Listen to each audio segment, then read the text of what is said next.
Chicken biryani বানিয়ে আজকে আমি আমার রেসিপিতে আপনাদের সামনে তুলে ধরলাম। আসসালামু আলাইকুম, আমি জেসমিন নেওয়াজ, আমার কুকিং চ্যানেল থেকে আপনাদেরকে জানাই স্বাগতম। আজকে সুন্দর করে আমি আমার রেসিপিটা তুলে ধরব। আর আপনাদের যদি ভালো লেগে থাকে তাহলে অবশ্যই একটি লাইক দিয়ে কন্টিনিউ করবেন। আর আমার ভিডিও কিন্তু একদমই ছোট হয়, 5 থেকে 6 মিনিটের মধ্যে আমি আমার ভিডিও শেষ করে দিই। ফুল ওয়াচ করার জন্য আপনাদের কাছে অনুরোধ করছি। আর ভালো লাগলে, কোনো অংশে যদি ভালো লেগে থাকে তাহলে অবশ্যই সাবস্ক্রাইব করে অল বাটনে প্রেস করে রাখবেন। আর আমি শুরুতেই এখানে আমি প্রথমেই আলুটা একটু লাল হয়ে গেছে, একটু দেরি হয়ে গেছে আমার নাড়াচাড়া দিতে। আমি হলুদের শুধু লবণ আর একটু মরিচের গুঁড়া দিয়ে আমি ভাজতে চেয়েছিলাম, কিন্তু এখানে লাল হওয়ার কারণে আমি মরিচের গুঁড়াটা দিয়েছি কিন্তু একটু কালো হয়ে গেছে।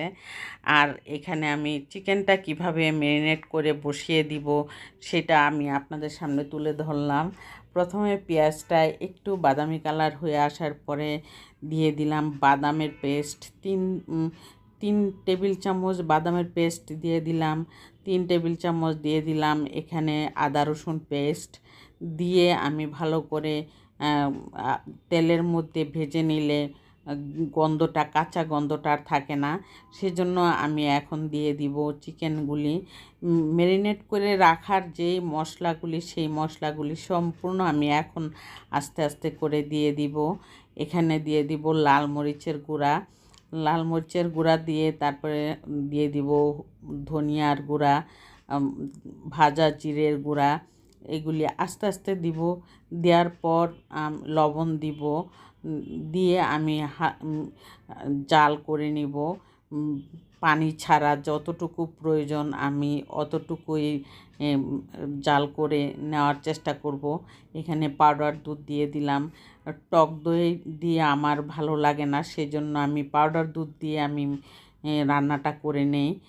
তারপরে প্রয়োজনে লেবুর রস দেই, আর প্রয়োজন না হলে দেই না।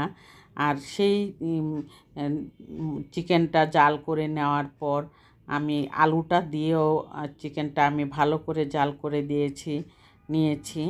এখন আমি পোলাওর চালটা পেঁয়াজের ভাজা ভাজা হয়ে যাওয়ার পর আমার খালি পেঁয়াজটা লাল হয়ে যায়, কিন্তু আমি চাই আসলে লাল হয়ে যাওয়ার, একটু বাদামি কালার হয়ে আসার জন্য, কিন্তু হয়ে যায় লাল। কারণ আমার ঘরে কেউ কাঁচা পেঁয়াজটা যদি মুখে লাগে ওরা খুব বিরক্ত বোধ করে। সেজন্য আমি বাদামি কালার করে, আমি রেগুলার রান্নার মধ্যেও বাদামি কালার করে আমি রান্নাটা করে নিই। আর এখানে বাদামি কালার করতে গিয়ে আমার একটু লাল হয়ে যায়। আর সেই লাল হয়ে যাওয়ার পর কোনো ভাজা ভাজা হয়ে আসছে চালটা, তারপর এখানে আমি গরম পানি দিয়ে দিলাম, এলাচি দারচিনিটা দিয়ে দিলাম। এখন আমি চিকেনটাও দিয়ে দিলাম সুন্দর করে। দেখুন চিকেনটার কালারটা খুবই সুন্দর এসেছে। তারপর ঘি দিয়ে দিব। এখন ঘি দেওয়ার পরে আমি লবণ দিয়ে তার শুধু ঢেকে দিব। বিরিয়ানির মশলাটা দিয়ে দিয়েছি, রাঁধুনি বিরিয়ানির মশলাটা। আর ঘি এখানে 2 চা চামচ ভরে ভরে দিয়েছি। আর কিছুই দিব না, কিন্তু এরকমভাবে রান্না করলে ঘরোয়াভাবে খেতে কিন্তু দারুণ লাগে। এখন আমি লবণটা দিয়ে দিলাম, আস্তে আস্তে হতে থাকবে।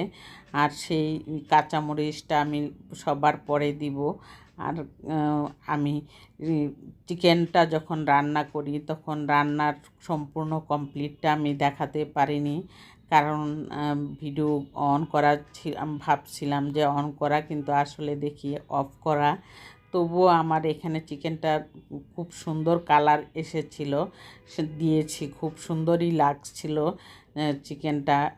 তারপর আস্তে আস্তে এখানে বিরিয়ানি হতে লাগলো। আর হওয়ার পর থেকে আমি এখানে মাঝে মাঝে একটু নেড়ে চেড়ে দিচ্ছি চিকেনটা। আর পানিটা একটু শুকিয়ে এসেছে, একদম আসে না, চালটাও মোটামুটি সিদ্ধ হয়ে গেছে।